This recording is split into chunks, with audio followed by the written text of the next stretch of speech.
अच्छा, बात करें इसी के पेट्रोल और इसी के सीएनजी, क्योंकि दोनों में स्विच करके आपने अभी चलाई है, तो कितना डिफरेंस आपको फील हो रहा है? बट यहाँ पर ऐसा कोई प्रॉब्लम नहीं आ रही कि जैसे बलिनो के अंदर मुझे आती थी। आप इसको थोड़ा सा खींचना और खींच के फिर इसकी स्टेबिलिटी चेक करना कि आपको क्या लगता है कि कॉन्फिडेंस लेवल बिल्ट हो रहा है इसमें हाई स्पीड पे। एटलीस्ट ना हर कंपनी को ये करना चाहिए और मारुति की ये चीज मुझे सही लग रही है कि hello guys, welcome to new video. आज हमारे पास है फ्रॉन्क्स और फ्रॉन्क्स को चलाने वाले हैं बलिनो के ऑनर।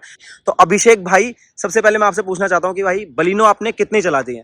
भाई बलिनो जब लॉन्च हुई थी, अभी जो वर्जन है उससे पहले वाली, तब मैंने उसको रखा था 2 साल के आसपास और मैंने ऑलमोस्ट 35,000 किलोमीटर चला दी। अच्छा, 35,000 आपकी बलिनो चली है। क्योंकि हम लोग बाहर खड़े हैं तो बात कर लेते हैं, इसका एक्सटीरियर आपको कैसा लग रहा है? भाई एक्सटीरियर अगर मैं बात करूँ तो फ्रंट लुक अच्छी है, रियर लुक भी अच्छी है, बट मेरे को एक कमी इसके अंदर लगती है। जैसे अगर आप देखोगे बलिनो तो वहाँ पर प्रोजेक्टर हेडलैम्प आते थे एलईडी वाले, ठीक है। मैं टॉप मॉडल को अगर देखूं तो यहाँ पर ना मेरे को एक चीज़ लगती है कि यहाँ पर एक सिंगल प्रोजेक्टर दिया गया है, फॉग लैम्प नहीं दिए।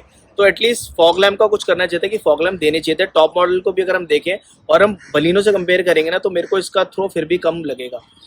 बट अदरवाइज लुक वाइज अगर देखेंगे, लुक वाइज देखें तो काफ़ी ज़्यादा अच्छा प्रोडक्ट है। सबसे ज़्यादा अच्छी चीज़ मुझे ये लगी कि इसकी ग्राउंड क्लियरेंस ज़्यादा है, क्योंकि बलिनो के अंदर प्रॉब्लम ही आती थी अगर आप इसको हिल्स वाले रीजन पर लेकर जाओगे तो नीचे से टकराती बहुत थी। हाँ, उसका ग्राउंड क्लियरेंस कब था, इसका काफी ज्यादा 190 mm के आसपास है। ठीक है, अब ये तो हो गई एक्सटीरियर की बात। अब अंदर चलते हैं और अंदर चल के देखते हैं कि कैसा ये परफॉर्म करती है।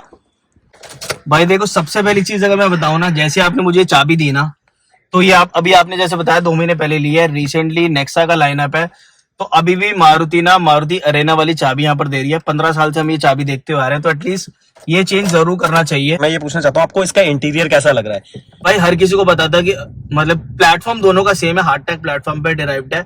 और जब ये आने वाली थी हर किसी को ये पता था कि बलिनो क्रॉस नाम रहने वाला है, क्योंकि हर किसी को पता था कि क्रॉसओवर रहने वाली है। पर मारुति ने ग्राउंड क्लियरेंस उठाकर सेम प्लेटफॉर्म के ऊपर एक नई गाड़ी लाकर और फ्रॉन्क्स नाम दे दिया और इसको एसयूवी कह रहे हैं। बट सीरियसली मैं बताऊं, एसयूवी वाली तो आप चीज नहीं कह सकते, सिर्फ ग्राउंड क्लियरेंस ऊपर है। ये एसयूवी से ज्यादा क्रॉसओवर है।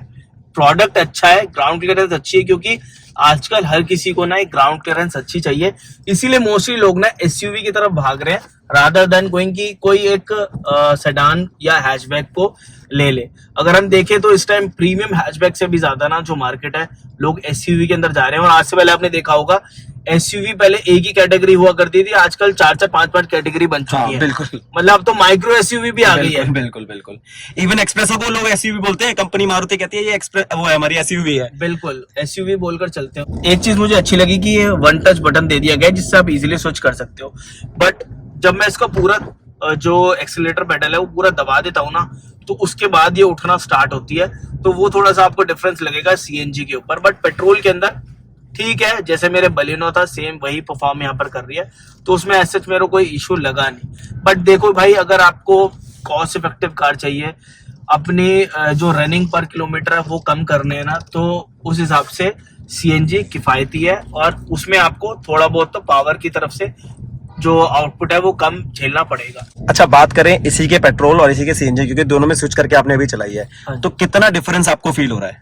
भाई देखो, जब मैंने इसको पेट्रोल पे अभी चलाई, तो पेट्रोल पे जैसे हम हाफ पेडल प्रेस कर देते हैं ना, तो उसमें ये खींचना स्टार्ट हो जाती है। बट सीएनजी के अंदर जब मैं पूरा पेडल डाउन कर रहा हूँ ना, तो उस टाइम पर ये थोड़ा सा खींचना स्टार्ट हो जाती है। तो फर्क आपको यहाँ पर जरूर महसूस होगा। पर सिटी ड्राइविंग और अगर आप डेली ड्राइविंग कर रहे हो सिटी के अंदर तो कोई इशू नहीं है। हाईवे के अंदर आपको थोड़ा बहुत जो फर्क है वो आपको बिल्कुल पता चलेगा। और अगर लोग यहाँ पर और पर्सन बैठ गए तो आपको काफी ज्यादा फर्क लॉन्ग जर्नीज पे हाईवे के ऊपर फर्क जरूर देखने को मिलेगा। अच्छा, गियर बॉक्स की बात करें कि इसका गियर बॉक्स कैसा लग रहा है आपको? इसकी गियर शिफ्टिंग जो है वो नहीं, गियर शिफ्टिंग स्मूथ है, ऐसा कोई इशू नहीं है। और मेजरली ना मेरे को दिक्कत वहां पर आती है जिस कार के अंदर आपने देखा होगा कि रिवर्स फ्रंट में है, तो वहां मुझे प्रॉब्लम आती है। बट मारुति के साथ में ऐसा कोई इशू नहीं है और गियर शिफ्टिंग स्मूथ है, तो उसमें कोई इशू नहीं है। ठीक है। और विजिबिलिटी की अगर बात करें, क्योंकि बलिनो और जो बलिनो है और आपकी होंडा सिटी है, दोनों ही की ग्राउंड क्लियरेंस ज्यादा नहीं है, तो जो सिटिंग पोस्चर है ऑलमोस्ट सेम है, नीचे को बैठने को मिलता है। तो इसमें क्योंकि ग्राउंड क्लियरेंस ऊंची है, तो उस हिसाब से आपको कैसा डिफरेंस लग रहा है दोनों में? भाई देखो, होंडा सिटी का जो बोनेट है ना, वो मेरे को नजर नहीं आता। मतलब वो कार भी नीचे है और सीट भी बिल्कुल लो फ्लोर होती है, तो वहां पर जो बोनेट है ना वो उतना ज्यादा क्लियर विजिबल नहीं होता जितना इसमें विजिबल होता है। तो अगर मैं वहां पर उसकी हाइट एडजस्ट कर दूं तो मुझे नजर आ जाता है, बट यहाँ पर अगर आप देखोगे जो मेरी ये वाली आपकी फ्रॉन्क्स है इसके अंदर आपको हाइट एडजस्टमेंट नहीं मिल रही सीट की, बट उसके बावजूद आपको जो बोनेट है ना वो पूरा क्लियरली नजर आ रहा है, तो वो चीज काफी ज्यादा अच्छी है। और ये शायद इसीलिए है क्योंकि इसकी ग्राउंड क्लियरेंस यहाँ पर इम्प्रूवमेंट है, ज्यादा मिलती है आपको बलिनो से। अच्छा, आप इसके सस्पेंशंस के बारे में क्या कहेंगे? जैसे ये खराब रोड है अभी, तो क्या आपको लग रहा है कि इसको गड्ढों से निकालने के लिए या खराब रोडों से निकालने के लिए आपको कम धीरे करना पड़ रहा है? भाई देखो, ग्राउंड क्लियरेंस जहां पर भी आपको ज्यादा मिल जाएगी ना, अब वो चाहे एक हैचबैक हो चाहे एक एसयूवी हो, ग्राउंड क्लियरेंस अगर आपको ज्यादा मिल जाएगी तो आपको सोचना नहीं पड़ेगा निकालने के लिए। बट इसका मतलब ये नहीं है कि आप किसी भी बड़े गड्ढे में कुदा दो, आप जितना ज्यादा गड्ढों में कुदाओगे हाई स्पीड के ऊपर आपके सस्पेंशन उतनी जल्दी बैठ जाएंगे। तो अगर आप लो स्पीड में निकाल लेते हो तो आपके सस्पेंशन ज्यादा लंबे चलेंगे। बट यहाँ पर ऐसा कोई प्रॉब्लम नहीं आ रही कि जैसे बलिनो के अंदर मुझे आती थी कि यार गड्ढों के अंदर ना कम, मतलब आपको काफी ज्यादा लो स्पीड करके और कभी कभार तो बिल्कुल ही फर्स्ट गियर पर उतारनी पड़ती थी, तो वो प्रॉब्लम आपको यहाँ पर नहीं आ रही है। मतलब मुझे फील नहीं हो रही बेसिकली कि यहाँ पर मेरे को ग्राउंड क्लियरेंस से इशू कोई आ रहा है। बेसिकली यही जो इम्प्रूवमेंट है वो यहाँ पर की गई है। अच्छा, जो फील है गड्ढों का, जैसे अभी आगे ब्रेकर है, इस पे आप निकाल लो, आराम से निकाल लो, कोई दिक्कत नहीं। जो फील है, क्या इम्पैक्ट अंदर आ रहा है इसका या नहीं आ रहा है? नहीं भाई, बिल्कुल भी नहीं आ रहा, क्योंकि यहाँ पर जो अभी स्पीड ब्रेकर था ये उतना वाला वैसा नहीं था कि एकदम जंप आए, तो सस्पेंशन जो यहाँ पर दिए गए हैं वो आराम से जो जर्क आ रहा है ना वो एब्जॉर्ब कर रहे हैं, इतना बॉडी रोल वगैरह कोई भी फील नहीं हो रहा है यहाँ पर। अच्छा, आप इसको थोड़ा सा खींचना और खींच के फिर इसकी स्टेबिलिटी चेक करना कि आपको क्या लगता है कि कॉन्फिडेंस लेवल बिल्ट हो रहा है इसमें हाई स्पीड पे, या जब आप इसको खींच रहे हो तो रेव हो रही है या नहीं हो रही है, वो एक बार एक्सपीरियंस आप बताना। देखो, अगर जैसे मैंने पहले आपको बताया अभी जैसे सीएनजी पे है, तो अगर जैसे बेसिकली मैं क्या करता हूँ 40 से अबव जाती है ना थर्ड गियर लगा देता हूँ, तो अगर मैं वो चीज यहाँ पे कर रहा हूँ ना तो बिल्कुल भी रेव होने की तो चांस हो ही नहीं रहा क्योंकि सीएनजी के ऊपर है, तो मेरे को गियर रेशियो जो वो डाउन करनी पड़ रही है। बट अगर मैं लोअर गियर करके इसको कर रहा हूँ ना रेव, तो अच्छी खासी स्टेबिलिटी मिल रही है, मतलब 50-60 की स्पीड भी सिटी के अंदर ठीक ठाक होती है क्योंकि हर एक चीज का ध्यान रखना होता है, तो अच्छी खासी स्टेबिलिटी मेरे को मिल रही है, ऐसा कोई प्रॉब्लम नहीं आ रही है। कि विजिबिलिटी की अगर बात करो कि विंडो, क्योंकि इसका ग्लास जो है वो टिल्टेड है, थोड़ा सा स्लैंटिंग वे में दिया हुआ है, तो उसके हिसाब से आपको लग रहा है कि विजिबल इसके साइड पिलर्स वगैरह? देखो, साइड पिलर से तो कोई इशू नहीं है, बट थोड़ा सा जब मैंने पहली बार बलिनो ऑन की थी ना, और इवन मैंने अपने एक फ्रेंड को दी थी, तो जब वो पहली बार कार के अंदर बैठा था ना तो उसने मुझे कहा कि यार ये जो IRVM है ना ये कंपनी को थोड़ा सा ऊपर देना चाहिए, क्योंकि यहाँ पर अगर आप देखोगे तो पहले ये अंदर की साइड था, अभी इसे फ्लोटिंग टाइप कर दिया है, और इसके होने से यहाँ डिस्टेंस जो है वो और ज्यादा कम हो गया है। तो यहाँ पर जो थोड़ा सा विजन है, जब आप इसको सिटी में तो आपको महसूस नहीं होगा, बट जब लॉन्ग जर्नी आप करोगे तो उस टाइम पर ना आपको जो दूर से कोई व्हीकल वगैरह कोई आ रहा होगा काफी दूर से, तो ये थोड़ा सा ब्लाइंड स्पॉट उस टाइम पर बन जाता है, और ये मैंने खुद फेस किया है क्योंकि ये काफी ज्यादा नीचे है और ये स्लैंटिंग वे में है, तो यहाँ पर इशू थोड़ा सा आ जाता है। अभी साइड पिलर्स वगैरह जो है वो ठीक ठाक साइज के अंदर है, मेरे को उनसे कोई भी इशू नहीं हो रहा है। और ORVMs का व्यू कैसा है? पीछे कवर कर रहा है अच्छे से? ORVMs अच्छा खासा कवर कर रहे हैं, इवन जो IRVM है वो पूरा जो पीछे का विंडशील्ड है ना उसको भी पूरा कवर कर पा रहा है, उसमें कोई भी इशू नहीं आ रहा है। अच्छा, एक चीज इसके अंदर देती है कंपनी कि भाई बेस वेरिएंट से ही आपको ऑटोमेटिक क्लाइमेट कंट्रोल देती है। ORVM जैसे बहुत सारी कंपनीज है बेस वेरिएंट में वो डे एंड नाइट नहीं देते, बट ये मैनुअली आपको देती है।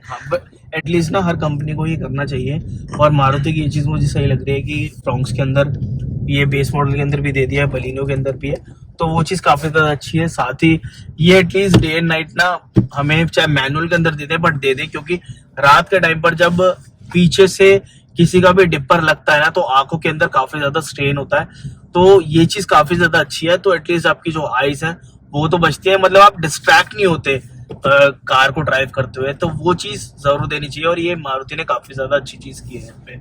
अच्छा, ठीक है, ये तो हो गई इसकी ड्राइविंग की बात और आगे की कंफर्ट की बात। एक बार पीछे चल के देखेंगे, क्योंकि आपकी हाइट 5'8" है आई गेस। बिल्कुल, तो 5'8" की हाइट पे अगर आपको पीछे बैठना पड़े तो कैसा होता है? बाकी इंजन नॉइस वगैरह तो आपको कुछ समझ? भाई मारुति के इंजन के अंदर बिल्कुल भी नॉइज नहीं, काफी ज्यादा रिफाइंड है इंजन, तो वो वैसे तो आपको कोई इशू लगेगा ही नहीं, और यहाँ पर भी ऐसा कोई भी नॉइज नहीं आ रही है। अब आप देखो, अगर आप इसको अननेसेसरी ज्यादा पुश करोगे, ज्यादा आरपीएम पे, लो गियर पे आप चलाओगे, तो बिल्कुल वो आपको किसी भी इंजन से नॉइज आ सकती है। सिंपल सी चीज है, क्योंकि आप अननेसेसरी उसी गियर पर जब आपको शिफ्ट करना है आप नहीं कर रहे हो और आप उसी गियर रेशियो पे सीधा रेव कर रहे हो, तो आपको प्रॉब्लम आएगी और वो नॉइज भी आएगी, वरना नहीं आएगी कोई भी नॉइज। पीछे बैठ के देखते हैं भाई। 5'8" आपकी हाइट है, तो एक बार जरा पीछे बैठ जाओ। अब देखो थाई सपोर्ट आपको कैसा मिल रहा है? भाई देखो, जब हम अगर मोस्टली जब हम बैठते हैं ना, तो लेग्स को आगे करके बैठते हैं, कोई भी ऐसे करके कंफर्टेबल नहीं बैठ सकता। अगर मैं यहाँ पर लेग्स कर रहा हूँ, मेरी हाइट 5 फीट 8 इंचेस है, तो इस पोस्चर पर अगर आप देखोगे तो मुझे ठीक ठाक जो पोस्चर है वो यहाँ पर मिल रहा है। लेग रूम भी काफी मिल रहा है, अच्छा मिल रहा है। लेग रूम तो आपको बलिनो के अंदर भी मिलता था और इसके अंदर भी अच्छा खासा मिलता है। तो जब मैं स्विफ्ट से बलिनो के अंदर शिफ्ट हुआ था ना, तब मुझे इतनी नॉलेज नहीं थी, बट जब मैंने पीछे बैठकर देखा ना, तब मुझे डिफरेंस खुद ही पता चल गया यार, कितना ज्यादा डिफरेंस है। तो वो चीज यहाँ पर भी है। अच्छा, और हेडरूम की बात साथ ही अगर मैं हेडरूम की बात करूं तो यहाँ पर आप देख सकते हो हेडरूम अच्छा खासा मुझे यहाँ पर मिल रहा है। और बट अगर मैं थोड़ा सा लीन होना चाहूँ और मैं लीन होता हूँ, तो मैं यहाँ पर ये वाला जो पार्ट है ना, वो थोड़ा सा आपको लगेगा कि टच हो रहा है। तो अगर कोई ज्यादा हाइट का पर्सन है और 6 फीट का अगर हुआ मान लो, तो उसको तो ये बिल्कुल टच करेगा, क्योंकि मुझे लगता है वो शायद इसीलिए, क्योंकि स्लोपिंग रूफ लाइन यहाँ पर डिजाइन है, तो इसीलिए थोड़ा सा कम आपको यहाँ पर स्पेस मिल पा रहा है। लास्ट क्वेश्चन मैं पूछना चाहूंगा, अगर आपके पास ऑप्शन है बलिनो लेने का या फ्रॉन्क्स लेने का, आप किस तरफ जाओगे?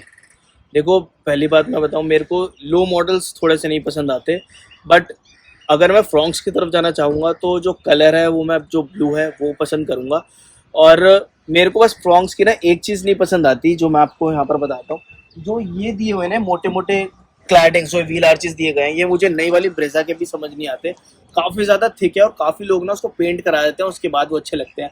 तो अगर मैं फ्रॉन्क्स लूँगा तो मैं भी ये जरूर पेंट कराना चाहूंगा, और मैं फ्रॉन्क्स की तरफ ही रहूंगा, क्योंकि ग्राउंड क्लियरेंस यहाँ पर अच्छी खासी मिल जाती है।